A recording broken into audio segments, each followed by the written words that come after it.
असित मुनि का आगमन। एक सरल कहानी सुनिए।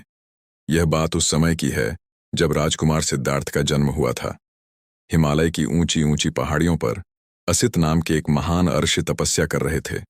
वे साधारण तपस्वी नहीं थे, बल्कि उनकी दिव्य दृष्टि थी। वे किसी भी घटना को अपनी योग शक्ति से देख सकते थे। एक दिन उन्होंने देखा कि आकाश में देवता आनंदित होकर बुद्ध का जयघोष कर रहे हैं। चारों ओर प्रसन्नता का माहौल था। असित आर्षि सोचने लगे, आखिर ऐसा कौन सा चमत्कार हुआ है जिसने देवताओं को इतना खुश कर दिया।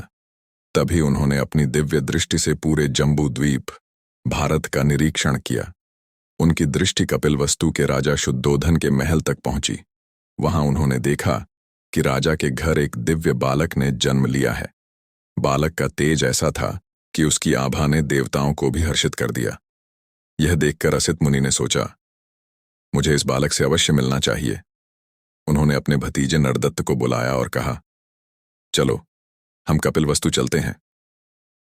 जब वे राजा शुद्धोधन के महल पहुंचे तो उन्होंने देखा कि महल के द्वार पर भारी भीड़ जमा थी। लोग उस दिव्य बालक को देखने के लिए आए थे। असित मुनि ने द्वारपाल से कहा, राजा से जाकर कहो कि असित नाम का एक तपस्वी उनसे मिलने आया है। द्वारपाल तुरंत राजा के पास गया और बोला, महाराज, एक वृद्ध तपस्वी आपसे मिलना चाहते हैं। राजा ने तुरंत उनके लिए आसन मंगवाया और द्वारपाल को कहा, उन्हें आदरपूर्वक अंदर ले आओ। जब असित आर्षि राजा के सामने आए तो बोले, हे राजा, तुम्हारा कल्याण हो। तुम्हें लंबी उम्र मिले और तुम्हारा राज्य धर्मपूर्वक चले।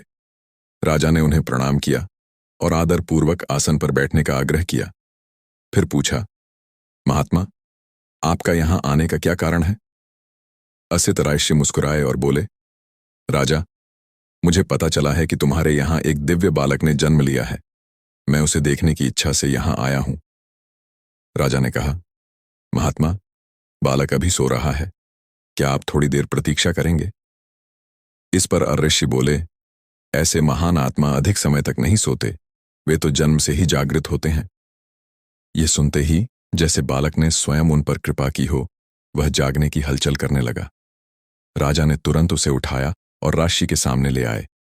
असित ऋषि ने उस बालक को ध्यान से देखा। उन्होंने देखा कि उसके शरीर पर महापुरुषों के 32 दिव्य लक्षण और 80 शुभ चिन्ह हैं। उसका तेज ऐसा था कि देवता भी उसके आगे फीके लगते थे। आर्षि ने कहा, निस्संदेह यह बालक कोई साधारण मानव नहीं है। यह पृथ्वी पर कुछ महान उद्देश्य के लिए आया है। यह कहते हुए राजर्षि की आंखों से आंसू बहने लगे। राजा ने यह देखा तो चिंतित होकर पूछा, महात्मा, आप क्यों रो रहे हैं? क्या मेरे बालक के भविष्य में कोई अनहोनी है? राजर्षि ने उत्तर दिया, राजन, मैं बालक के लिए नहीं बल्कि अपने लिए रो रहा हूं। इस बालक का भविष्य तो उज्ज्वल है। यह बड़ा होकर बुद्ध बनेगा और संसार को सत्य, करुणा और धर्म का मार्ग दिखाएगा। लेकिन मैं वृद्ध हो चुका हूं। मेरा समय समाप्त हो रहा है। मैं इस बालक के बुद्ध बनने का समय नहीं देख पाऊंगा। मैं उसके उपदेश नहीं सुन पाऊंगा। यही सोचकर मैं दुखी हूं। फिर आर्षि ने कहा, यह बालक केवल एक राजा बनकर नहीं रहेगा। इसका जीवन 2 ही मार्गों में से एक होगा। या तो यह चक्रवर्ती सम्राट बनेगा या गृह त्याग कर बुद्ध बन जाएगा। मुझे विश्वास है कि यह गृह त्याग करेगा और सम्यक संबुद्ध बनेगा। यह संसार को दुखों से मुक्त करने का कार्य करेगा। इसके उपदेश आरंभ से अंत तक कल्याणकारी होंगे। यह सुनकर राजा भाव विभोर हो गए। उन्होंने ऋषि का आभार व्यक्त किया और उन्हें सम्मानपूर्वक विदा किया। जाने से पहले असित ऋषि ने अपने भतीजे नरदत्त से कहा, जब यह बालक बुद्ध बने तो इसके पास जाकर इसके उपदेश सुनना। यह तुम्हारे जीवन को सुख और शांति से भर देगा। इसके बाद असित ऋषि अपने आश्रम लौट गए, लेकिन उनके वचन सत्य हुए। वह दिव्य बालक आगे चलकर गौतम बुद्ध बना और उसने संसार को अज्ञान और दुखों से मुक्त करने का मार्ग दिखाया।